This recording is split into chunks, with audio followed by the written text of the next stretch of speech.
Just before the fall semester in 2019, IITS sent a message informing everyone that we turned on Self-Service Password Reset, or SSPR. It's a really great service that lets you reset your password whenever you want without needing to wait for someone from the King's College Help Desk to help. So if it's the middle of the night or the weekend, you can always take care of this yourself. In this message to the campus, users were told that this process would require you to set up 2 alternate forms of contact to help prove your identity should you need to reset your password.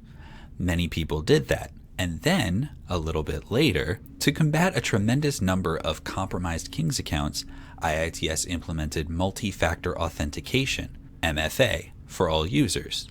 The hitch is that some of the methods that work for SSPR don't work for MFA. So you may have reached another screen that looked very similar to the previous one, asking you to set up a Microsoft Authenticator app or answer some questions or set up some phone connections. Self-Service Password Reset allows you to do exactly as it says, reset your password whenever you want. Multi-factor authentication protects your account in case it is flagged as engaging in suspicious activity. When this happens, you need to prove who you are using multi-factor authentication in order to gain access to your account and then reset your password. Both of these methods are a good thing to protect your King's account. And some of you might be wondering, who wants my King's account? I don't do much with it. Well, compromised accounts can be used to send out spam, which might put all @kings.edu emails in jeopardy of not landing to their recipients. Compromised accounts can also expose personal information about you and other people at King's. And so what we've learned is that many people don't want to install the Microsoft Authenticator app on their personal devices. Others don't use smartphones. Still more, think that the app is just a pain or have had problems using it. So what are these people to do? We may have an answer. Currently, I'm logged in as a user named Mark Twain. When I scroll down on the My King's page and click King's email, I'll be taken to this wonderful screen that so many people have gotten used to seeing time and time again. In some cases, you might have a countdown on this screen that tells you how many days you have before you have to set this up, and you may have been just skipping through the process, hoping that it doesn't matter. Still, some of you may hit Next on this screen, and then got taken to this screen where you hit Skip Setup. But you won't be able to do that forever. What Microsoft wants you to do is install the Microsoft Authenticator app. They built it, they trust it, they see it as a very worthwhile way to keep your information secure. But you might want to set up a different method. And in that case, you'll see that you have a few different options. If you pick the phone and you're a student, we strongly encourage that you use your mobile number.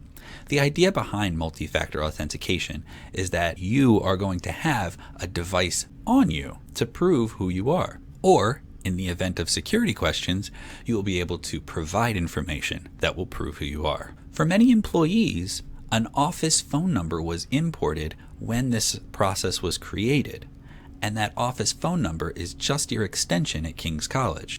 For this reason, the phone number doesn't work, and that's why you may be getting taken to this screen, so that you can set up a real phone number. So I'm going to go through the process of setting up a phone connection. When I do this, I have the option to have it text me a code or call me. I simply enter my phone number here, and I say, call me.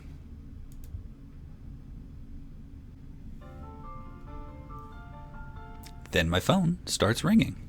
Thank you for using Microsoft Sign-In Verification System. Please press the pound key to finish your verification.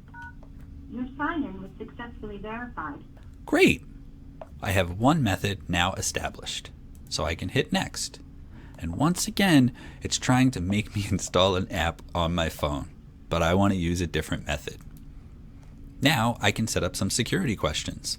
Security questions can be quite a pain, and yes, there are 5 of them. But after you work through them once, you shouldn't have to set them up again. Now I have my phone and my security questions set up, and my multi-factor authentication is established. This will now take me to my email where everything is grand and wonderful. But some of you may be saying, well, I already set up the Authenticator app, I just don't like it. If that's the case, what we would ask you to do is go to mysignins.microsoft.com, like on the screen.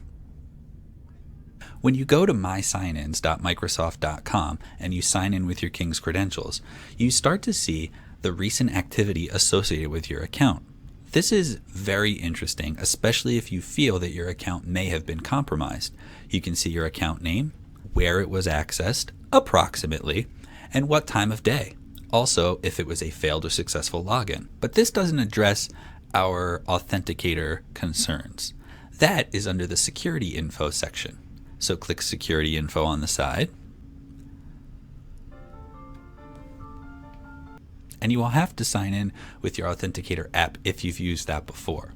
Once you're here, if Authenticator is listed as one of the options, you can delete that particular method.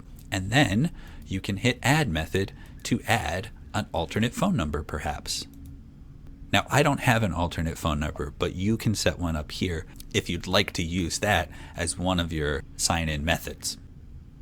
You can see here Mark Twain has a successful, easy-to-access Microsoft account without having to use the Authenticator app.